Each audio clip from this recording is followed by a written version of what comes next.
नहीं, ये तो सोची समझी साजिश है पाकिस्तान की शह पे। वहाँ जो मिलिटेंसी चल रही है और हमारा एक इंटेलिजेंस फेलियर है। इससे पहले भी 1998 में ऐसा मैसेकर हुआ था।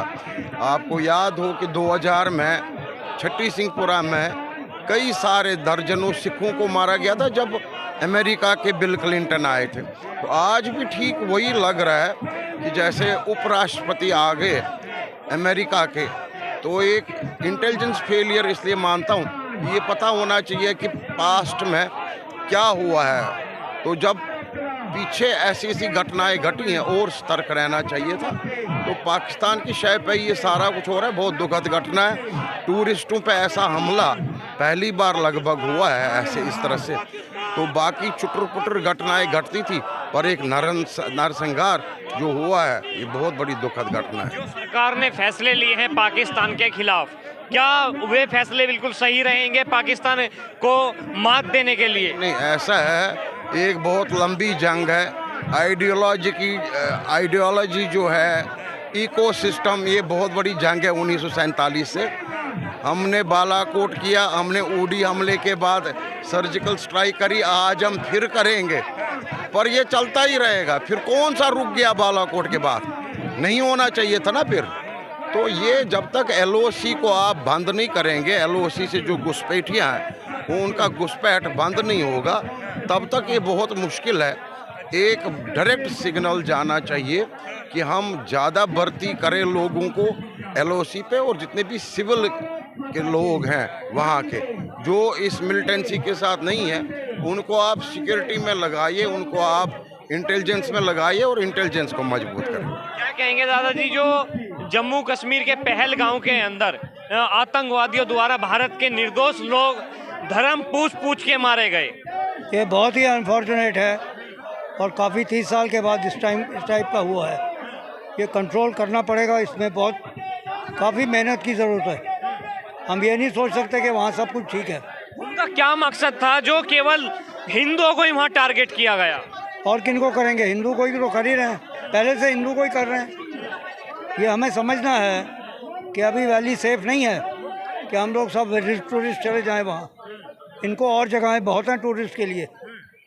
पाकिस्तान में इस हमले के बाद, जो पाकिस्तान के आतंकवादी द्वारा ये हमला किया गया, अब पाकिस्तान के जो मंत्रिमंडल है, नेता हैं, केक काट रहे हैं। कितनी बेशर्मी की बात है भाई। इन्होंने तो डिक्लेयर किया था, एक हफ्ते पहले इनके जनरल ने बोला था हम गड़बड़े करेंगे, लेकिन हम लोगों ने अलर्ट नहीं लिए, सीरियस नहीं लिया। क्लियर नहीं लिया।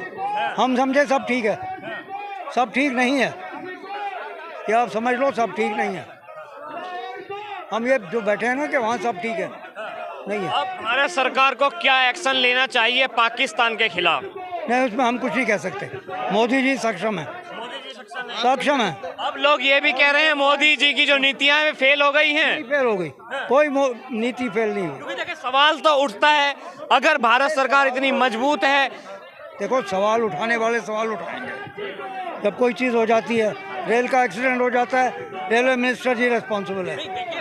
एक दुर्घटना अलग चीज है और एक ये इसको सोची समझी साजिश बताई जा रही है। बिल्कुल सोची समझी साजिश है। पाकिस्तान अब ख़त्म होने के कगार पे आ गया है। असीम मुनीर आतंकवादी है, जो वहाँ का आर्मी हेड है, वो एक आतंकवादी है। और पेंटागन के अधिकारी भी बोल चुके हैं और हम भी मोदी जी को बोल चुके हैं कि उसको ड्रोन लगाकर अब उड़ा दिया जाए। सबसे पहले असीम मुनीर को उड़ा दिया जाए। वही 4-5 दिन पहले बोला था कि हिंदू अलग है और पाकिस्तान अलग है, मुसलमानों का देश है। फिर नाम पूछकर, कलमा पूछकर और कपड़े उतारकर जिस तरीके से उसने मारा है, तो उससे पता चलता है कि आतंकवादी उसी के भेजे हुए हैं।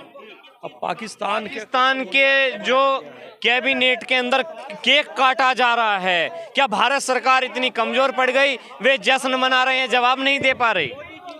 पाकिस्तान के हाई कमीशन को अब ख़त्म कर दिया गया है और अब उनको पीने के लिए एक बूंद पानी नहीं मिलेगा।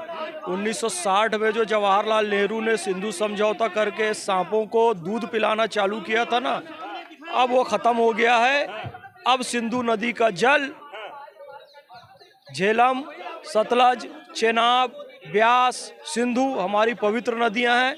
पाकिस्तान के आतंकवादी पानी पीते रहे, अब नहीं पी पाएंगे। अब पाकिस्तान का खात्मा ज़रूरी है और होकर रहेगा। क्या हिंदुस्तान का पानी पी के हिंदुस्तान पे भोंका जाएगा? अब हिंदुस्तान का ही पानी पिया और हिंदुस्तान की तरफ ही आंख दिखाएंगे। यही तो होता है ना, कहते हैं कि जिस थाली में खाओ उसी थाली को छेद कर दो। यही तो पाकिस्तान कर रहा है। हम अपना पानी अपने किसानों को नहीं दे पा रहे थे, लेकिन पाकिस्तान को पानी दे रहे थे, और वही पानी पीकर वो यहाँ आकर हमारा खून बहा रहे हैं। यही तो विडंबना है, यही तो सबसे बड़ी विडंबना है, बहुत सबसे बड़ा दुख है कि पाकिस्तान के लिए जितना हम कर रहे थे, अपने आप को प्यासा रखकर, अपने ज़मीनों का पानी बंद करके आधा मतलब जितना पानी मैक्सिमम पानी हम उनको देते थे, लेकिन वही वो पानी पीकर हमारा खून बहा रहे हैं। इससे विडंबना और क्या हो सकती है? आगे पूर्व मंत्री कह रहे हैं कि मोदी सरकार, भारत सरकार इस समझौते को नहीं टाल सकती है। उनसे कहने से क्या होता है? वो ये भी कह रहे थे, और कश्मीर के कुछ लोग भी ऐसे कहते थे कि 370 नहीं हो सकता था। कुछ लोग ऐसे भी कहते थे मोदी जी 10 बार जन्म बिल ले ले, 10 बार प्राइम मिनिस्टर बने, वो 370 नहीं हटेगा। लेकिन मोदी जी ने करके दिखाया। मोदी जी है तो मुमकिन है, वो करके दिखाएगा। उसके बाद वो कहते रहे क्या रहे, मोदी जी है, मुमकिन है, सब कुछ करके दिखाए। मोदी जी जो कहते हैं वो करके दिखाते हैं। अमेरिका के उपराष्ट्रपति भारत में आए हैं, क्या लगता नहीं आपको जो भारत की सुरक्षा है उसमें चूक रह गई?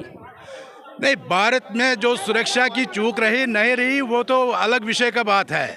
हम ये चाहते हैं कि पाकिस्तान ये बार बार क्यों करवा रहा है? हमें 24 घंटे क्यों अलर्ट रहना है? आप 24 घंटे अपने जेब में मोबाइल का ध्यान क्यों रखेंगे? क्यों इर्द गिर्द अगर जेब कतरा है, चेन सिग्नेचर है, उसको क्यों नहीं दबाया जाए? उसको ख़त्म क्यों नहीं किया जाए? हमें क्यों 24 घंटा ऐसे अपने आप को ध्यान में रखना पड़ेगा? बाकी कंट्रीज में क्यों नहीं हो रहा है ऐसे?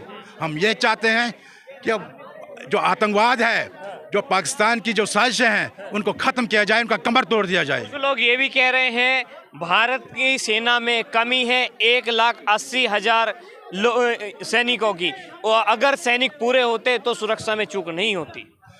लोग कुछ भी कहे क्या नहीं कहे, वो तो विषय की अलग बात है। मैं ये कहता हूँ पाकिस्तान की नीति ऐसा क्यों है? वो ऐसे क्यों फ़ायदे उठा के मैं जाऊँगा और वहाँ हम लोगों को मारूंगा? अगर मैं यहाँ पुलिस वाला खड़ा नहीं करूँगा तो वो आ जाएगा तो मार देगा। ऐसा क्यों? उसकी नीति में क्यों? हम क्यों नहीं जाते हैं उसको मारने के लिए? वो तो छोटा कंट्री है। हम क्यों नहीं, हमारे लोग क्यों नहीं जाते हैं वहाँ पर उनको, पाकिस्तान को मारने के लिए? हम क्यों चाहते हैं कि वो भी अमन से रहे, हम भी अमन से रहे? उनकी नीति, हम तो उनकी नीति, उनका जो उनकी पॉलिसी है, हम उस पर ये करते हैं कि उनकी देखो क्या दिमाग है, वो क्यों ऐसा, क्यों नेगेटिव सोच है। पर्याप्त सेना नहीं होगी तो सभी जगहों सैनिकों की कमी होगी, तो इस तरह की सुरक्षाओं में तो चूक होगी। नहीं, सेना की कमी वाली बात नहीं है। आप ये बताओ कि हमारे पास 10 लाख की कमी है तो फिर वो पाकिस्तान चुप करके बैठेगा? देखो, वो करता ही रहेगा।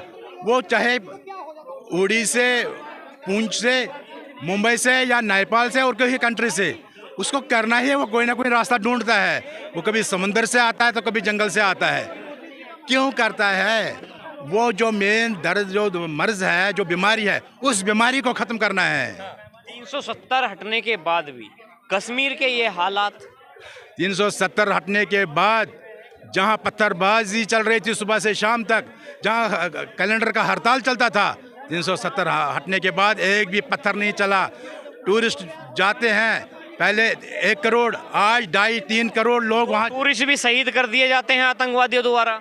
अरे टूरिस्ट जाते हैं, वही तो हम कहते हैं आतंकवादी पाकिस्तान से आता है। पाकिस्तान के खिलाफ कड़ी से कड़ी कदम उठाए, उसको सबक सिखाए। हम यही चाहते हैं। अब क्या एक्शन होना चाहिए सर? हम चाहते हैं कि पाकिस्तान के खिलाफ, आतंकवाद के खिलाफ ऐसे ही कदम उठाया जाए कि उसका कमर टूट जाए, वो खड़ा ना हो पाए, हमेशा के लिए नेस्त नाबूद हो जाए। अब उसी तरह का एक्शन होना चाहिए जो पुलवामा अटैक के बाद हुआ था। हम उससे भी कड़ी से कड़ी एक्शन चाहते हैं। हम ये नहीं चाहते हैं कि वो बार बार ऊपर कर आ जाए। ऐसा ऑपरेशन किया जाए, ऐसा सर्जरी की जाए कि हमेशा के लिए वो बीज ही खत्म हो जाए, आतंकवाद का बीज। ये हम चाहते हैं।